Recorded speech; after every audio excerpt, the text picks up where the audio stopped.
they get so excited about the modeling that they forget that actually we have to like make value, or there is no reason that we exist. We're just becoming an expense.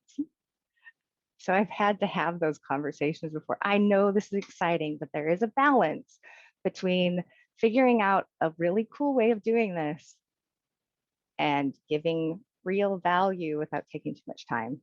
Those are conversations, and depending on the person, there are just people that would love to be in academia but are not.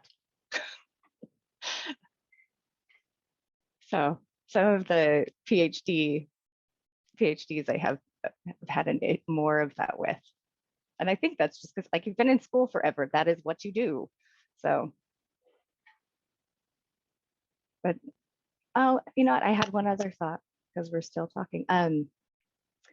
Getting people to present their results is useful, but I've had to coach multiple people being like, okay, remember who's in the audience. You're talking to the CEO. Is he going to care about this?